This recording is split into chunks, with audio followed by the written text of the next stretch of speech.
Welcome to episode 316 of the Various and Sundry podcast. I'm your host, Matt Harmon, joined live from the Vault Studio, the beautiful campus of Grace College and Grace Theological Seminary, by my good friend, my colleague, my co-host, and the man who makes local pickleball players very happy, John Scott Sloat. I've never played pickleball. Well, as we were talking before we went on air, I think you'd enjoy it. I think I would too. If anybody would like to take me out to play pickleball at some time in the near future, I would love an invite. If you and Andrea want to play, I know Kate would be down for it. I would have to. Andrea and I would have to have a conversation about that. I don't know that she wants to play. Okay. Because I know like her mom plays, Mm-hmm. but I don't know that. But Andrea's never played with her, and so I think Andrea's probably had ample opportunity to play and has not taken her mom up on it. So, But it'd be a chance to play with you. it'd be a chance to play with me, which would be fun for Andrea. I might Yeah. get too competitive, as long as she's not playing against me. Well, but then the challenge becomes when you're on the same team, there can be tension of, why didn't you make that play? Or like, I thought you were going to hit that. Yeah. Like, it was clearly on your side of the court. Why didn't you hit that? Or, I was going to hit that, and you jumped in front of me and you missed the shot. That would be, again, I don't know how competitive Andrea is, really. She's So, not very competitive. okay. She's not a I know competitive person. you are competitive. I can get worked up into competition. Yeah. Yeah. Mm-hmm. So, I try to suppress that because it's not a flattering side of me. well, it just has to be placed in the right context. Yeah. Yeah. My job currently is a good place for it to get competitive. All right. Well, we are recording on a Friday Friday morning. Have we ever recorded on a Friday morning? I'm sure we have. Probably. Yeah. With 316 episodes now. Yeah. I'm sure we have. Yeah. So, well in advance of when this will drop on Tuesday of next week. The 20th? It'll drop the 20th? Is that right? Yes, that's right. And so, I will be out of town and not available on our normal Monday recording day. And then Tuesday morning, I teach now. So, Yeah. just doesn't work out very well. So, for once, it's my travel schedule that's proving difficult. Yeah. I haven't traveled in a while. I actually have a plane. I'm getting on a plane in February, which I'm So am I. like nervously excited about now. It's been so long. Where are you going? DC. Flying out to DC. I see. I'm going to Minneapolis. I'm hoping things will have calmed down a little bit by then. I don't know. Are you going to be on the Minneapolis side or the St. Paul side? I believe it's the Minneapolis side. Okay, so you're staying on the west side. I haven't looked at it. It's for the Bethlehem Pastors Conference. Oh, okay. Which I think is on the Minneapolis I believe side. so. I believe so. Might be southern Minneapolis. I don't know. All the arrangements have been made for me, so Oh, okay. I just I didn't know you were going to this. What you got a workshop? You got something? Yeah, I'm part of a breakout session on biblical theology. Oh, nice. Part of a breakout session. Are you teaching the whole thing? Or are you part of a panel discussion? So there are three of us presenting and then a panel discussion. Okay. So I'm doing one of the presentations and then part of the panel as well. So is it sort of like ETS, but for pastors? Is that sort of the idea of the pastors' conference? Well, of the breakout session is like that, yeah. Okay. Yep. Who else is presenting? So Ben Glad Okay. and We have Ben on the pod. Ben would be great on pod. I'm sure we can make that happen. Yeah. And I think Jared Compton is doing the other. So the three of us are doing the essentially 45-minute, 1 hour kind of presentations. And then Brian Tabb, I think, is Okay. kind of moderating the panel discussion. Okay. So yeah, that'll be good. That'll be good. Awesome. And then, yeah, I mean, there's a session Monday night, like of the main conference, and then I'll end up leaving Tuesday morning, so I'll get to be there for like one of the main sessions, and that's Nice. it. But I am looking forward to. I'm not going to lie. I am looking forward to. There is a dinner for all of the people speaking on that Monday night. Oh, okay. So both the breakout folks as well as the main stage folks. Oh, okay. So who are you excited to see? We'll just have to see. I don't want to be a name dropper, John. Well, we expect a report back of the hobnobbing, of the evangelical hobnobbing you're doing. Well, yeah, that's right. It's actually my initiation right into the evangelical elite cabal that runs. So there's going to be a hooding ceremony. There's the animal sacrifice, obviously. Well, I can't go into details. The secret language you got to learn to join. But let me tell you, it's a pretty elaborate process. Yes. Got to climb the pyramid, put the eye on top of the pyramid. It's sort of mixed in with the Freemasons now. Again, for reasons of confidentiality, I can't speak to the specifics of it. It's pretty exciting. Yeah, it is. I'm happy for you. All right. Well, if you'd like to contact the show and invite John to play pickleball, or find out more about the secret initiation into the evangelical elite cabal that I'll be participating in a few weeks, you can find us on X at VNSPod. You can email the show, variousandsunderypodcast@gmail.com. You can find us on Facebook and on YouTube, and we would love for you to leave a 5-star rating on whatever platform you access the show. All right, John. So since we're recording early, it's going to be a little bit more difficult to talk sports. So we're going to channel our inner prophetic gift and make some predictions about this weekend's NFL playoffs, and then on Monday night's college football national championship. Where do you want to start? You want to start? Let's do NFL first. Okay. And so the games this weekend. Let's see. All right, so let's start in the AFC. We've got Broncos hosting the Bills. Yeah. Who you got? I like the Bills. I do too. I don't trust the Broncos quarterback. I don't either. Yeah. And then in the other AFC matchup, Patriots and Texans. Well, I hate them, but the Patriots. Yes. Yeah, I agree. As much as I'd like to see the Texans win that game, I just don't know that the Texans have enough offense to make that happen. And now let's go to the NFC, Seahawks and Niners. This is the former Jets Bowl here. So the former Jets head coach is the defensive coordinator for the 49ers, and former Jets quarterback Sam Darnold is stellar quarterback for the Seahawks. Stellar quarterback, yeah. The seeing ghost quarterback for the Jets, stellar quarterback for the Seahawks. I'll probably choose the Seahawks in that matchup. I will too. I worry about their lack of playoff experience. The 49ers have a lot of guys who have been in the playoffs. But the 49ers are so banged up, right? I mean, Yes. George Kittle went down. I'm not sure they have. Well, and I also think that home field advantage for the Seahawks is no joke. That's a legitimate home field advantage. Yeah. And then Bears and Rams. I'll take LA. I will too, though that makes me nervous.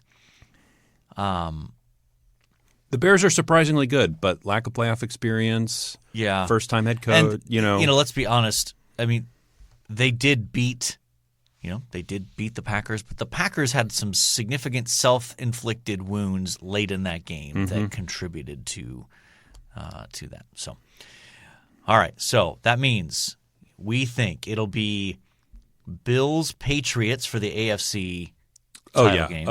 Oh, yes. Just to rub it in the Jets' face. Absolutely, it will be. Seahawks Rams in the NFC. Yeah. Okay. So same division for both, right? I mean, they're all that would be NFC West, and then in the AFC, it would be AFC the East. East. Yep. Okay. Well, we'll see what happens. All right, and then what about the college football national championship game on Monday night? I'm homering. It's Indiana. Okay. I'm going to be a homer. All right. I think that I will go with the Hoosiers as well, although that means I will have to brace myself for the part of the Hoosiers fan base that is a bit obnoxious. So they haven't been able to be obnoxious in a long time. Yes. Yeah, that's fair. That's fair. I saw something.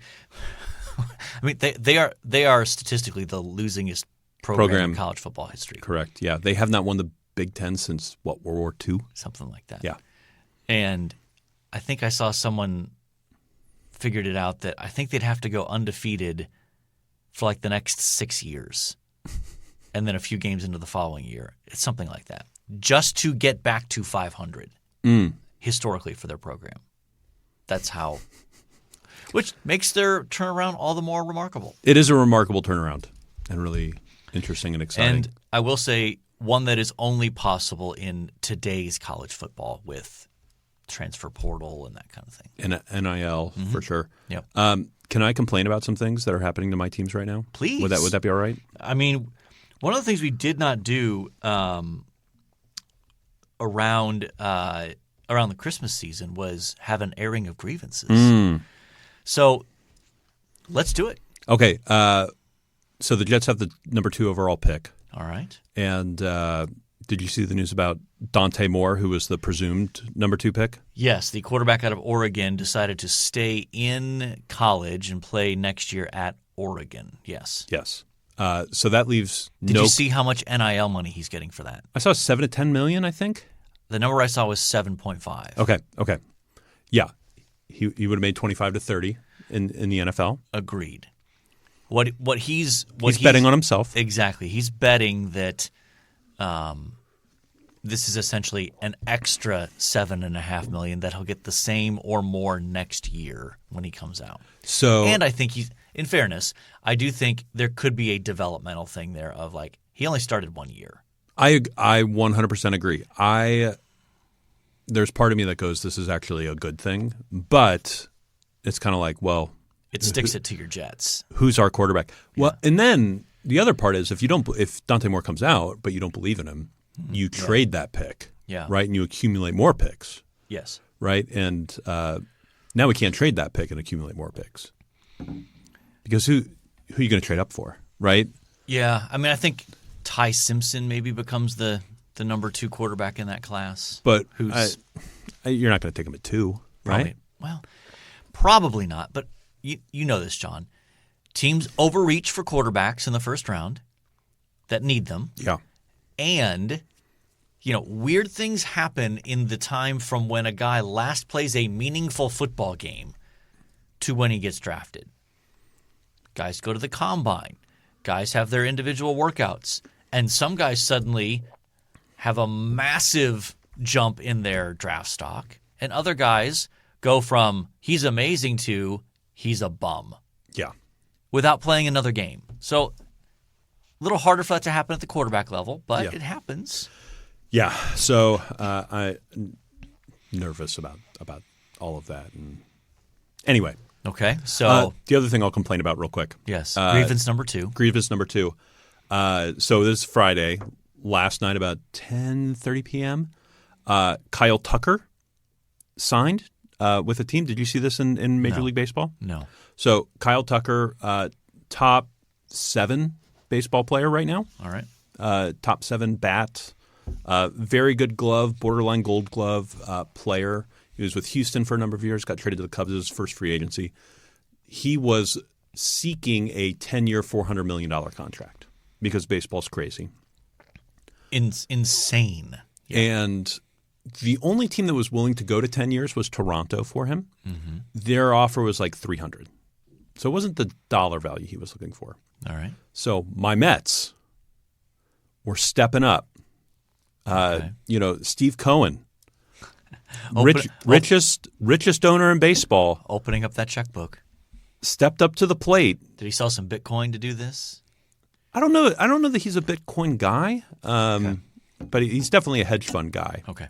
and definitely was prevented from investing for a while because of insider trading. I see. So take that for what you will. However, he stepped up and offered a 4-year contract at it was $55 million a year. Okay, so what's that? It's 220? 220. 240 over 4 years, something like that. All right. The Dodgers, who were not reported at all, came in and offered him $60 million a year for 4 years. Okay, so just a nose more. A nose more. In that realm. And he chose the Dodgers. Okay. And is on a team in L.A. that is probably going to win the World Series again. They have one of the better pitching staffs. Mm-hmm. They have the best player on the planet in Shohei. Yeah. They have another top 7 guy now. Okay. They're just going to win the World Series, and no one can stop them. They're going to three-peat. I mean, baseball is one of those sports where weird things happen. Weird things do happen, but they're very, very good. Yeah, no doubt about it. They're very, very good, and they. I saw a list today of payroll 2026 and beyond. Mm-hmm.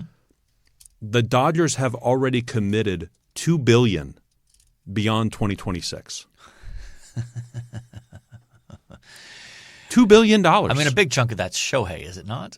A big chunk of it is, sure. Okay. But $2 billion. They are, and it's all deferred, so it's not hitting the salary cap now. Right. But it'll hit the salary cap later. But then, by then, everything will change, right? So. Well, the value of that is less, right? So, yes. This is the Bobby Bonilla deal, right? Yes, I mean, the deferred money. Somehow the Mets get trashed for the Bobby Bonilla deal, and the Dodgers do it like for 10 players, and they're like, "This is genius. Right?" I'll just again confess that I don't understand how the economics of baseball works. Yeah, it is a mystery to me, given the TV ratings and looking at attendance in ballparks. And I don't understand how the economics of it works. Yeah. I mean, you're right. I mean, I think for some small market teams, I think that makes sense, right? The Bally Sports. I think there's gambling is helping them pretty significantly, right? Yeah. I don't know if you paid attention to the guys that were diving pitches this last year. No, but speaking of gambling, did you see there was a group of college basketball players who were busted? No, I didn't see this. Yes. Oh, man. Now, at smaller schools, so not like any of the, elite level program stuff, but yeah. I mean, some of it looked really dumb. Like one of them, like the FBI kind of got onto this, I think, by one of them was somebody put like $160,000 bet on this like kind of off the radar game, and people are like, "Really? Yeah. Really? You're putting that kind of money on that game? We should probably look into this." And then they started, finding these other games where it's like, this is an unusually high wager on a game that should not get a wager like this. So the similar thing happened in baseball where people were a small group of people were betting extravagantly on this relief pitcher's first pitch would be a ball. And it was always in the dirt. Yeah. When he faced a batter. And people were betting on this and making just a ton of money. Yeah.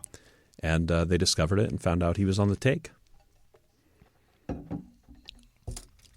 Sports have sold their soul by getting in bed with gambling. Oh, 100%. But anyway.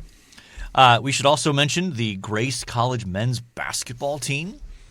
We talked about this matchup on the last episode that it was about to happen. Yeah. They beat number 3 Bethel. And wire to wire. Yes. Led the whole game and led by as many as 30? Close to 30? Like 27, 28, somewhere in there in the second half. Ended up winning by 19. And freshman Tyler Roche for Grace. Did you see these numbers? I haven't seen the numbers, but I know he had a good game. I mean, I was there. He finished with 27 points, 25 in the second half. He was 11 of 11 from the floor. Did not miss a shot. They didn't have an answer for him. And he was making mid-range shots. He made a three-pointer in there. Like, it wasn't just like, oh, he's a layup, factory. Like, no, he just was a beast. So great atmosphere as well. So that was fun. A lot of fun. Snowy night. Yeah. All right, John, we need to move on to our main topic for the day. Part 3 of our series on 26 ideas in 2026. The link will be in the show notes. And part 3 today is focused on the header for this section. Which is he's a journalist, right? Yeah. He's writing headers to get our attention. Yeah. It's America is on drugs. Yep. And so I think there's some fascinating stuff in here. So let's start with his first bullet, his first point underneath that header. Is alcohol over? Which is also grabby. Yeah. Because it's not necessarily over. It's just on the decline big time. Yes. I mean, his opening statement here, the share of Americans who say they drink alcohol hit a record low in 2025. That's a statement right there. That's a huge statement. Okay. And the chart that he puts in there kind of tracks that. And I wanted to this is the line that just blew me away, okay? And it's something apparently he wrote elsewhere. Today's 12th graders are now less likely to have had a sip of alcohol in the previous month than the 8th graders of the 1980s. Yeah. That's wild. That's crazy. Now, first of all, as someone who grew up in the 80s, I find myself thinking, I don't remember there being that much alcohol going around in my 8th grade. Now, again, But not no alcohol going around in your 8th grade class. Well, I hung out with a good group of kids. I was part of the good group of kids. But, oh my goodness, I would have never guessed that. Yeah. What stood out to you in this section here? I mean, I think about this anecdotally, right? I think we've seen a lot of alcohol companies come out with, whether it's Budweiser or whether it's these various companies, either healthier versions of their alcohol or non-alcoholic versions of their alcohol. I mean, non-alcoholic beer used to be very niche, and now it feels like there's 15 to 17 different kinds, right? Like I can order it on draft at a restaurant if I need to. Yeah. It's the industry is certainly turning that way. I don't think I realized I ran in a decent crowd as well at my little Christian school in Pennsylvania. There were definitely students in my class who drank. Yeah, but you were a 90s kid. 90s. See, I mean, you're a 90s kid. Yeah. 90s, early aughts. Early aughts, yeah. But, yeah, there was some, but it wasn't prevalent. Yeah. Now, in high school, I knew, my group of friends, I had the sense, was one of the few groups of friends that didn't drink. So, I mean, the use of alcohol was pervasive at the high school level, I felt like. What do you think that is? Like, what's the reason? That it was back then? No, that it's not today. Why is it because it's easier to catch, right? Somebody's going to be on social media. You're going to get in trouble. Maybe. I don't know. Is it harder to purchase? I mean, he's going to give an explanation. He's going to give. He's got an explanation. An explanation in the next bullet point. So I don't want to give that away. And I think that's certainly part of it. I think that's part of it as well. I don't think it's the only answer. Yeah, I don't know. Sometimes you wonder if, a generation before you radically abuses alcohol, does that have an effect on the kids where, like, I see what that did to my parents or my dad or my mom or whatever, and I don't want any part of that. I don't know. I think it's kind of hard to – that'd be speculation. So let's move to that next one here. He leads into it. At the same time that alcohol consumption has declined, something else has surged to take its place, and that's the next bullet point. Americans aren't drunk; they're high. Yeah. So his basic point here is that marijuana use has overtaken. Let me get it right here. Today, daily marijuana users exceed drinkers for the first time ever. So that's not broken down by age group. That's just general population, correct? Is that how you're reading that? Yeah, that's right. That's right. Yeah. And so we are at a point now where more people use marijuana daily than drink alcohol.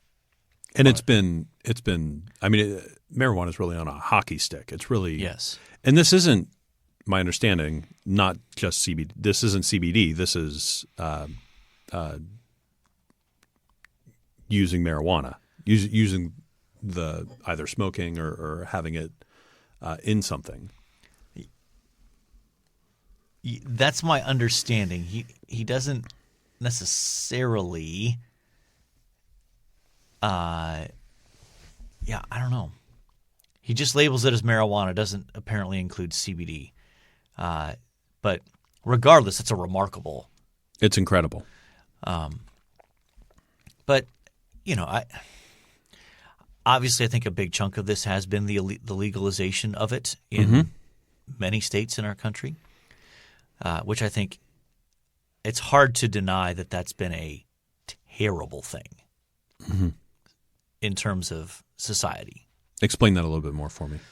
Well, I mean, just anecdotally, I think I agree, but I remember, when was this? The last time I went to Denver, and this would have been, I think it was pre-COVID, so maybe like 2019 for a conference.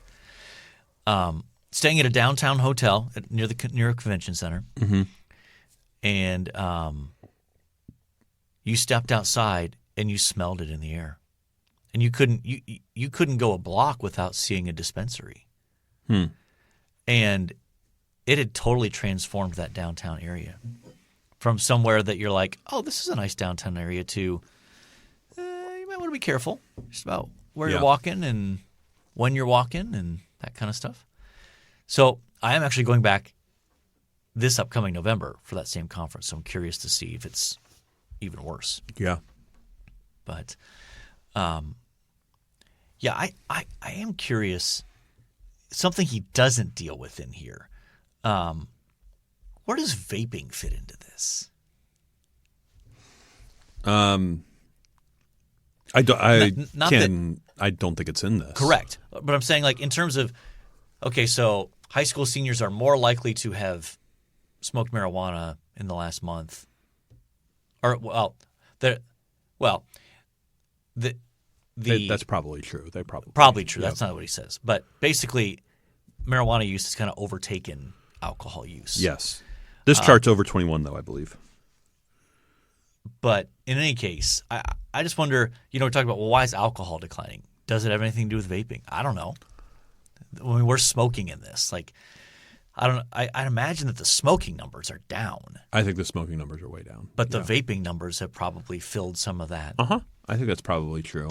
I don't think vaping's as prevalent. I mean, there's been some. There's not very many studies about vaping. I was more up on this when I was a resident director, dealing with the youths. That's right. But I mean, I wondered, are the number of alcohol offenses on campus down? Now, again, that can be that's not the most reliable statistic, simply because we can't. You don't know if you're there's a guarantee that we're not catching everyone. Sure. And we're not going to publish that data for research purposes, right? Obviously. But I don't know. I'm I'm probably 7-8 years removed, and 7-8 years is a long time. It is. And a lot's happened in that 7-8 years. Next, marijuana isn't good medicine. What stood out to you here? Here's sort of where he gets into the CBD a bit more.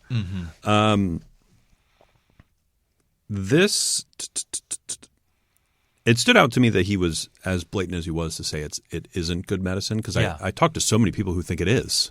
Yes. Right? So many people who believe that this helps people, and it's a huge industry. Yeah. Did I tell you the story of being on a plane ride with next to a CBD salesman? No. I didn't tell you about this? I don't think so. So so the CBD salespeople they've sort of supplanted the essential oils people. That's at least my vibe. Tread carefully. So not for me personally. Okay, I'm just okay. saying. No. So You and I think very much alike about the essential oils issue. But well, I just mean the kind of person that's selling essential oils used to be like stay-at-home mom trying to make some extra money. Yeah. That has now become a CBD person. Okay. So, at least in my reading, so like I got on a plane from Chicago to Fort Wayne, and I was next to this person that would fit that demographic, right? Okay. Probably my age, female, had kids at home. We're talking on the flight, and I said, "Oh, what brings you to Fort Wayne?" She goes, "We're still taxiing in O'Hare." She goes, "Well, I just quit my job. I'm becoming a full-time CBD salesperson, and so I'm coming to Fort Wayne to train." Which I thought was wild, that they were coming here to train. Okay, interesting. And we get on the plane, and we're in the air, and she goes, "This is bumpy." I was like, "Oh yeah, this is the flight from Chicago to Fort Wayne is virtually a bus with wings." You know, Yes. It's just like it is a bumpy ride. It is. It's a safe ride. They do it every single day, multiple times a day. Yes, that's right. But it's a small plane, and it's certainly bumpy. It's windy here, you know. Yeah. And she goes, "Oh my goodness!" And she pulled out like a what I thought was an eye dripper, but it was just filled with CBD oil, and she's like squirting it into her mouth in the flight. And My guess is to head off nausea, right? Probably. nausea, anxiety, yeah. all those things. Did she offer you some? No, Okay. I would not have taken it. I know you wouldn't have taken it. I'm just curious if she offered Oh it. my goodness, no. But yeah. So I'm surprised he came out as strong as he did and said this isn't good. Well, I mean, here's the punchline, right? A 2025 review of studies on the medical use of marijuana found that although cannabis-based drugs help with nausea and appetite loss for very sick patients, their other medical uses, quote, aren't supported by good evidence. Instead, frequent marijuana users report higher rates of psychosis, anxiety, addiction, and heart and stroke problems.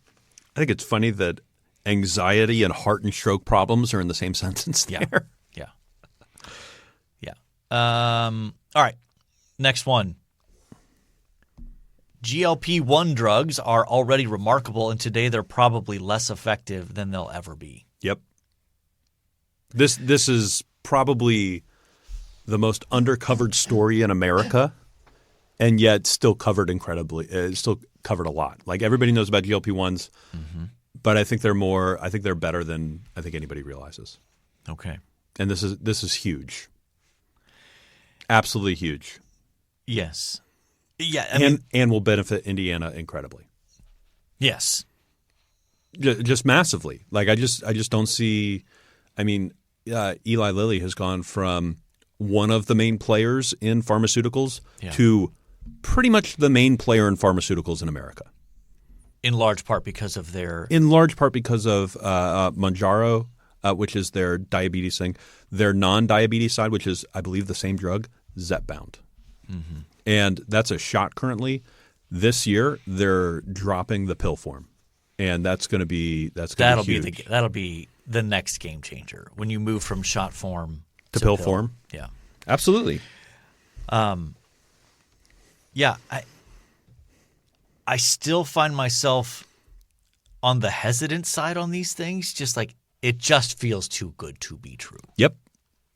No, I to be clear, I have not taken it. And have not asked my doctor for it. Mm-hmm. Not that I couldn't use it. Don't get me wrong. But I think it's I have not seen a study that goes, well, here's a real serious problem that the trade-offs aren't worth, right? Reduced weight, heart disease, reduced diabetes. Yeah. It's really it is going to save individuals millions in healthcare cost down the road. Yeah.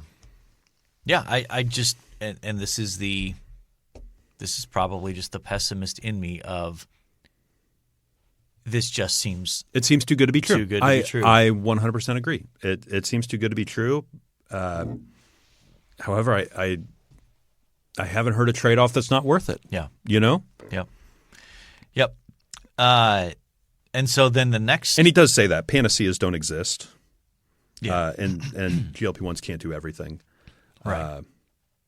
I mean, and I think that's right, but – yeah. The next one, GLP-1 drugs will probably reshape the food and drink industry. What did you make of this?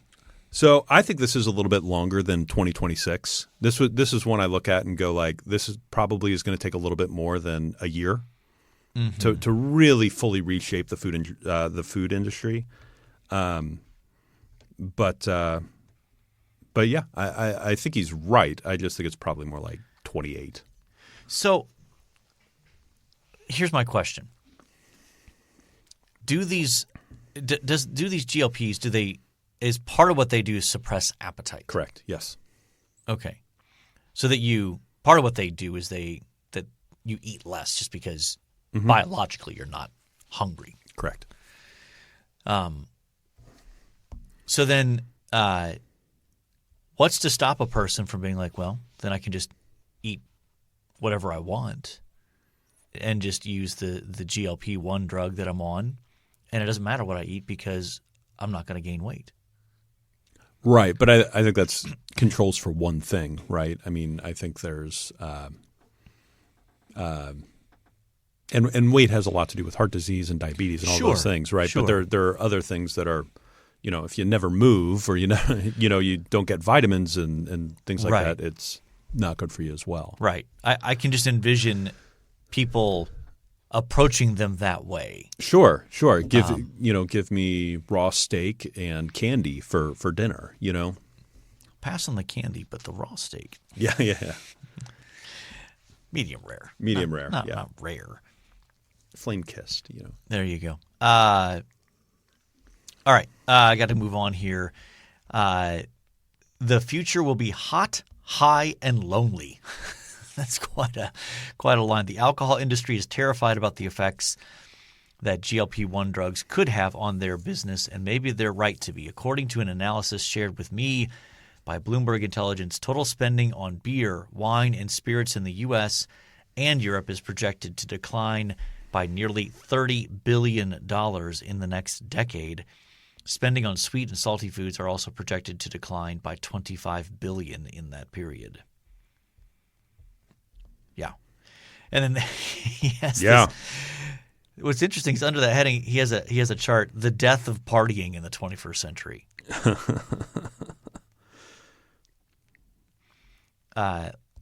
Percent decline in hours spent attending or hosting social event by age.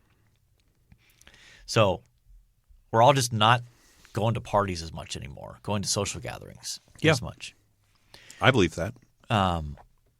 So from 2003 to 2024, the decline among the biggest decline is among 15 to 24-year-olds. That's shocking. Because you would think that's the sweet spot, right? Yeah. And I think what you're seeing there is just the isolation that's in our culture. Yeah. Some of that's fueled in part by social media, but a 69% decline in hours spent attending or hosting social events. That's crazy. All right. This next one is number 18. One more thing about drugs. The right's vaccine politics are insane. I don't know how much you love talking about politics. Yeah. This is one I tend to agree with. I'm not sure how many Republican politicians actually believe some of the vaccine stuff that's out there, or how much of it is like they're they feel like they're making campaign promises to a smallish group, but a meaningful group that pushed them over in electoral politics. Yeah. In the last election. Mm-hmm. But I don't know. What do you make of it? I feel like, again, this is one of those extremes things, right? Where I feel like there probably are some legitimate things to look into in terms of some of the vaccines or that kind of thing. But the overreaction that's like all vaccines are bad. Sure. Or they don't work. Or comparing the COVID vaccines, which admittedly were developed very quickly, rushed to market in light of a crisis, and then we were misled about what they would do, what taking them would do. Yes, 100%. So using that to then go back and look at these vaccines that have been established as effective for decades, with lots of empirical data and studies and that kind of thing, and saying these are the same thing. Yeah. I think that's what drives me crazy. Like, we should have a conversation about how those COVID vaccines were presented and how the public was misled and how people's arms were twisted to take them under false pretense. And but to then just say, well, let's say that's true of all the vaccines seems just absurd to me. It seems like an overplay. Yeah, for sure. All right, so one more episode coming up that deals with these 26 ideas. So we'll look forward to that next episode. But time now for this day in sports history. All right, this day in sports history, January the 20th, 2026. I almost said 2025 there, but no, it is 2026. 1968, the Houston Cougars defeat the UCLA Bruins 71-69 to win basketball's Game of the Century and end UCLA's 47-game winning streak. Mm-hmm. Nice. I think that game was played in the Astrodome. Oh, really? I think. I could be wrong about that. That feels like there should be a 30 for 30 about that. Right, if it was played in the Astrodome, if this ended, I'd have to fact check that, but yes, a 47-game winning streak. Mm-hmm. I'm sure they were national champions then. I'm sure Houston wasn't. 1980 Super Bowl. Oh my goodness, is that 14? It is. At the Rose Bowl in Pasadena, Pittsburgh Steelers beat the LA Rams 31-19. The MVP was Terry Bradshaw. I think that's the first Super Bowl I remember watching. I've seen highlights, obviously, of Super Bowls before that. Yeah. But I have a specific memory of watching that Super Bowl at my grandparents' house. Interesting. I'd have been 7. Also in 1980, U.S. President Jimmy Carter announces a U.S. boycott of the Summer Olympics in Moscow after the Soviet Union invaded Afghanistan. Yeah. I didn't realize. I knew we banned. I knew we boycotted that Olympics. I did not realize it was because of they went into Afghanistan. Yep. Why? Why did the Russians go into Afghanistan? Yeah. No, I get why we don't like the Soviets, right? But why did they go into Afghanistan? That's a good question. I'm trying to remember. Because I've read a long time ago some of the, Afghanistan is sort of the place where empires go to die. Yeah. People try to come in and control it. And I don't know if it was because of its strategic location. I don't remember. I have no idea. And then the irony being that then the United States started funding the rebels against the Soviets. And those people ultimately some of them became and ended up becoming the Taliban. Yeah. Yeah, I mean, I'm sure the Soviets were interested in territorial expansion and things like that. But I wonder if there was more of a reason for it. But let's see, where was I? 1991 AFC Championship, Rich Stadium, Orchard Park, New York. The Buffalo Bills beat the Los Angeles Raiders in a close game, 51-3. Nail biter. 91. Is that Jim Kelly? Yes. Okay. Yep. And this would have been, was this in their 4 straight Super Bowl appearances without a win? Is that right in this wheelhouse? It would have been the beginning of it, yes. Okay. 2007, Utah coach Jerry Sloan. Oddly enough, I get emails all the time. Hey, Mr. Sloan. I get that all the time. Passes Larry Brown for fourth on the NBA's all-time win list, 1,010, after the Jazz beat the Bulls 95-85 at the United Center, 2007. There you go. I don't know much more to say about that. Me neither.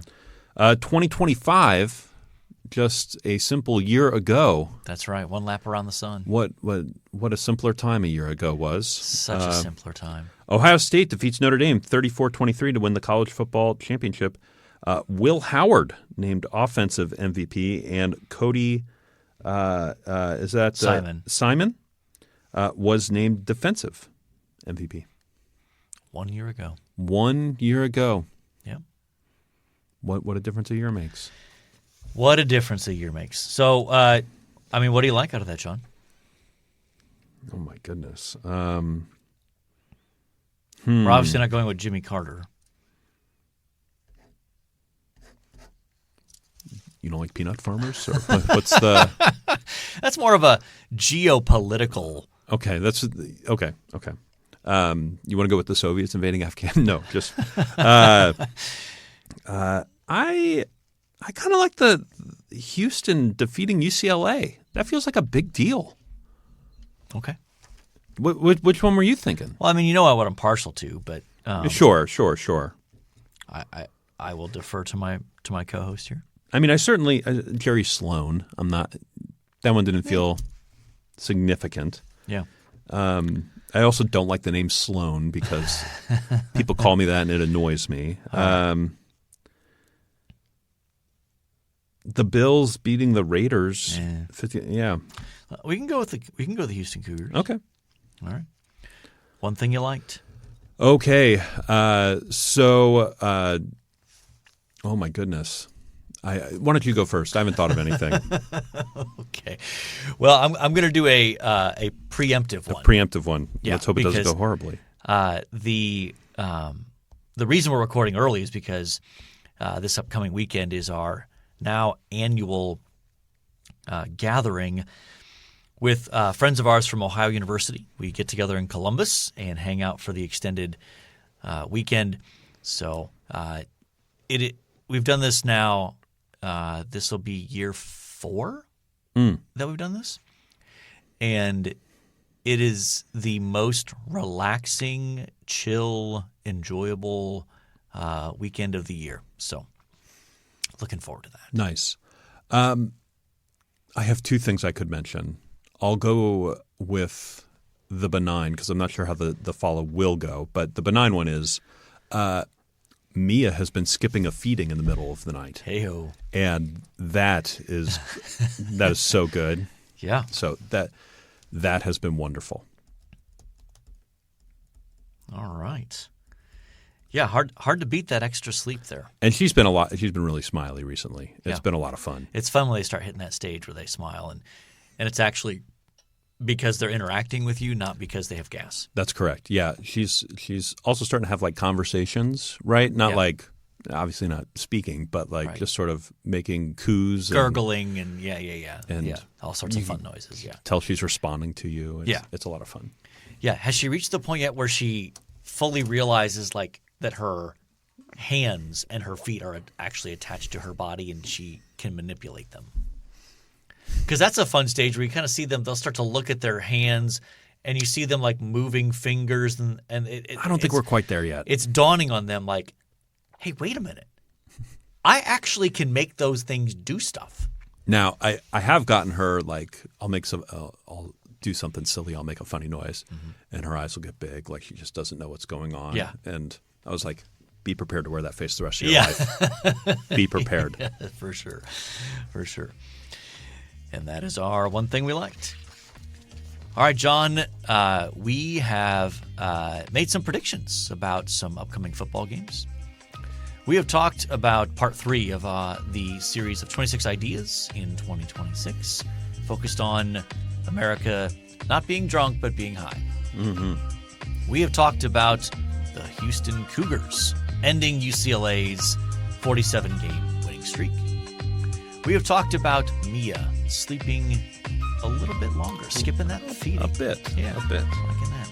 And we've talked about my upcoming weekend with friends from Ohio University. And so I think, by definition, we have covered our various and sundry topics. And so all that's left to say is, until next time, the Lord bless y'all real good. Later.